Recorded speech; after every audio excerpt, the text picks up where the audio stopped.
जय श्री कृष्णा दोस्तों। कहते हैं सिर्फ सर झुकाने से बात नहीं बनती, परमात्मा के दर्शन करने हैं तो मन को भी झुकाना पड़ता है। नमस्कार दोस्तों, स्वागत है आपका हमारे राधे कृष्ण के चैनल पर, जहां मिलते हैं आपको ज्ञानवर्धक स्पिरिचुअल और मोटिवेशनल वीडियो। आप सुन रहे हैं श्रीमद् भागवत गीता का एक शानदार सीरीज, जिसका नाम है भागवत गीता से मिलने वाली सीख। और आज हम जानेंगे कि श्रीमद् भागवत गीता के 16वें अध्याय से क्या सीखा जा सकता है। इस वीडियो में हम बात करेंगे 16वें अध्याय की सार की, बहुत ही सरल भाषा और आसान से शब्दों में। श्रीमद् भागवत गीता के 15वें अध्याय में हमने जाना कि किस प्रकार से यह दुनिया एक भ्रम जाल है, कैसे हम इसमें उलझ कर रह जाते हैं और कैसे इस भ्रम और उलझन से निकलकर हम अपने लक्ष्यों को प्राप्त कर सकते हैं। श्रीमद् भागवत गीता के 16वें अध्याय में हम जानेंगे कि मनुष्य का आचरण किस प्रकार का होना चाहिए, वे कौन सी विशेषता है जिन्हें अपनाकर एक मनुष्य अपने कार्य क्षेत्र में सफलता प्राप्त कर सकता है या अपने जीवन में शांति प्राप्त कर सकता है। तो चलिए विस्तार से जानते हैं श्रीमद् भागवत गीता के 16वें अध्याय से मिलने वाली सीख और शिक्षाओं के बारे में। मित्रों, इस अध्याय में श्री कृष्ण मनुष्यों में दैवीय और आसुरीय दो प्रकार की प्रवृत्तियों का वर्णन करते हैं। दैव्य गुण धार्मिक ग्रंथों के उपदेशों के अनुसरण, सत्व गुण को पोषित करने और आध्यात्मिक अभ्यास द्वारा मन को शुद्ध करने से विकसित होते हैं। यह दैव संपत्ति में वृद्धि की ओर अग्रसर करते हैं और अंततः भगवत प्राप्ति के लक्ष्य तक पहुंचाते हैं। इसके विपरीत संसार में आसुरी प्रवृत्ति भी पाई जाती है, जो मोह अर्थात आसक्ति और अज्ञानता के गुणों की संगति से तथा भौतिक विचारों को अंगीकार करने से विकसित होती है। यह किसी के व्यक्तित्व में प्रतिकूल लक्षणों का पोषण करती है और अंततः आत्मा को नारकीय अस्तित्व में धकेल देती है। मित्रों, अगर आप यह सीरीज बहुत ही ध्यान से देख और सुन रहे हैं, समझ रहे हैं, तो आपको याद होगा कि 9वें अध्याय में भगवान श्री कृष्ण ने बात की थी दैव्य संपद और आसुरी संपद की। उन्होंने कहा था कि आसुरी स्वभाव वाले मुझे तुच्छ कहकर पुकारते हैं, क्योंकि उन्हें सिर्फ यह मनुष्य शरीर दिखाई देता है। आसुरी स्वभाव वाले मुझे सही स्वभाव से नहीं जानते, लेकिन दैव्य संपद वाले वह मुझे अनन्य भक्ति के साथ भजते हैं, बहुत श्रद्धा से मेरे साथ मेरा भजन करते हैं। दैव्य संपद और आसुरी संपद दो बातें हैं, उन्होंने 9वें अध्याय में कही, लेकिन 16वें अध्याय में वे यह समझाने जा रहे हैं कि दैवीय संपद क्या है और आसुरी संपद क्या है। देवता और असुर, जिनके बारे में बहुत सारी कथाएं कहानियाँ हमने सुनी हैं, यह कैसे होते हैं, उनकी जो विशेषताएं हैं या उनके जो गुण हैं, अवगुण हैं, उनको यहाँ 16वें अध्याय में भगवान समझाते हैं कि यहाँ श्री कृष्ण समझाते हैं कि हे अर्जुन, इस संसार में दो तरह के स्वभाव हैं, दैवीय स्वभाव और आसुरीय स्वभाव, यानी कि देवता के समान आचरण और राक्षस के समान। भगवान श्री कृष्ण कहते हैं कि अर्जुन, तुम्हें बिल्कुल भी परेशान होने की आवश्यकता नहीं है, क्योंकि तुम दैव संपत्ति को प्राप्त हुए हो। पहले मैं तुम्हें दैव संपत्ति के बारे में बताऊंगा। इस अध्याय के प्रथम श्लोक में भगवान कहते हैं कि अभ्यम सत्वम शुद्धि ज्ञान योगम व्यवस्थितम दानम दश्वम यज्ञस्वम स्वास्थ्यस्तम आजवम। अर्थात परम पुरुषोत्तम भगवान ने कहा है, हे भरतवंशी, निर्भयता मन की शुद्धि, आध्यात्मिक ज्ञान से दृढ़ता ज्ञान, इंद्रियों पर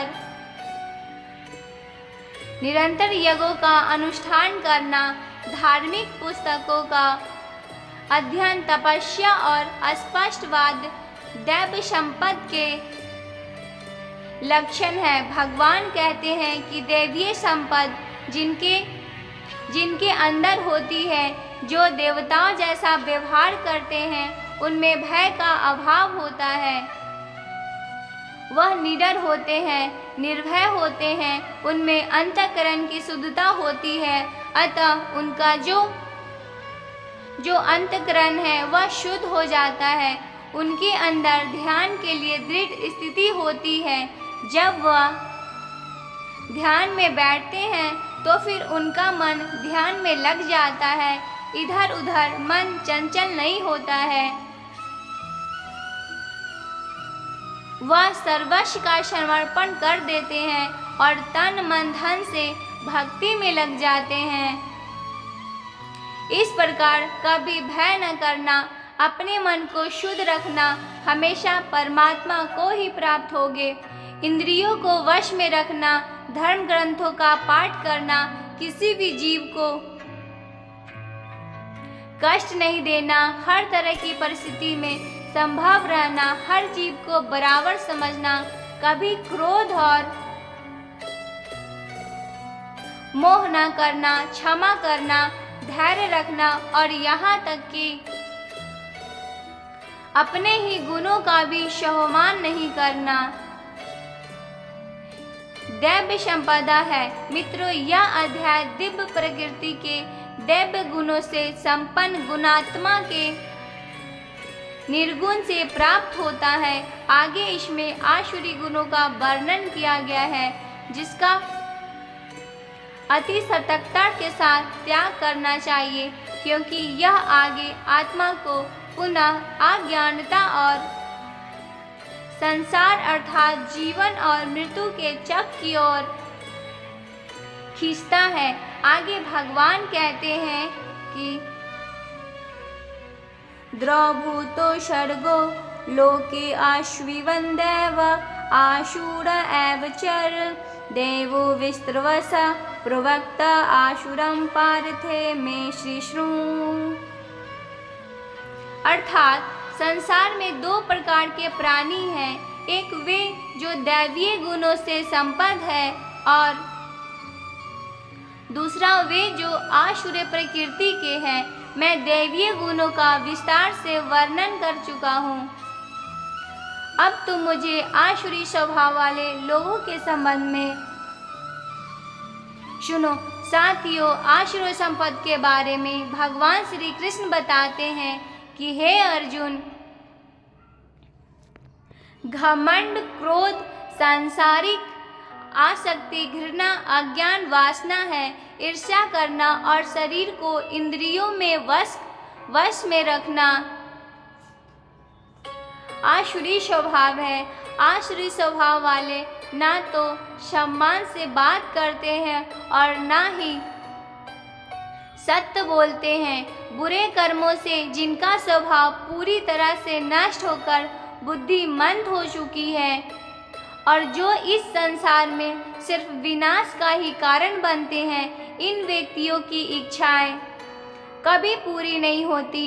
इन व्यक्तियों का सुख सिर्फ इंद्रियों के सुख तक ही सीमित है।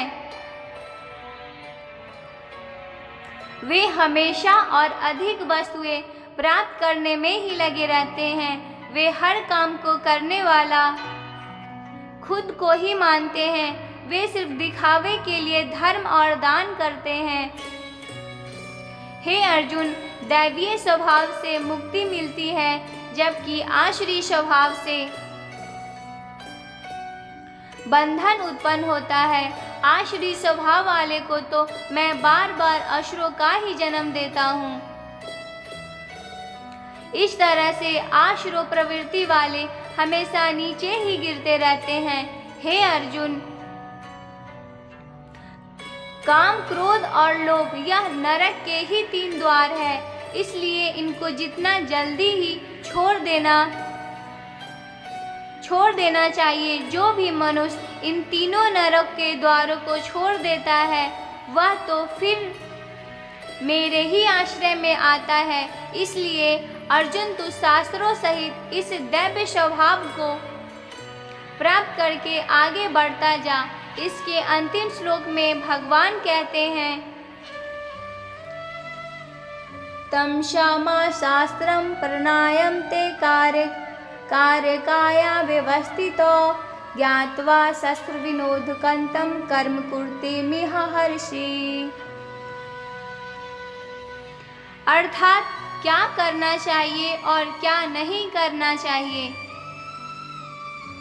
यह निश्चित करने के लिए शास्त्रों में वर्णित 9 की स्वीकार करो और शास्त्रों के निर्देश व उपदेशों को समझो तथा फिर अपने अनुसार संसार में अपने कर्तव्य का पालन करो।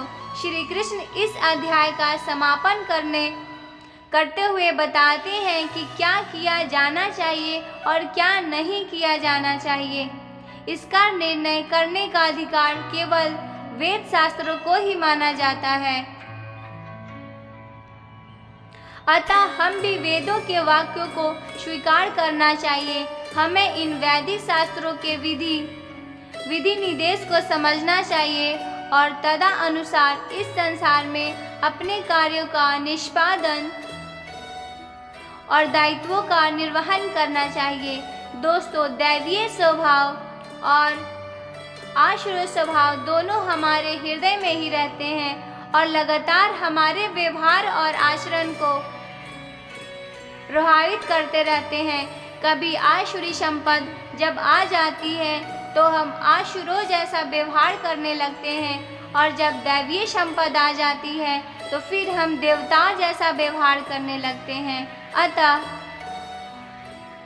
हमें अपने मन और इंद्रियों पर नियंत्रण करके अपने जीवन को सुखमय और सफल बनाने के लिए इन दैवीय और आसुरी लक्षणों को पहचान कर स्वयं को दैवीय स्वभाव में लगाना चाहिए। और जैसा कि भगवान श्री कृष्ण के मुख्य रूप से कहा है कि काम, क्रोध और लोभ ये तीनों नरक के द्वार है, तो हमें यह निश्चय कर लेना चाहिए कि यह हमारी सफलता के सबसे बड़े दुश्मन है और हमें इनसे हमेशा बच कर रहना चाहिए।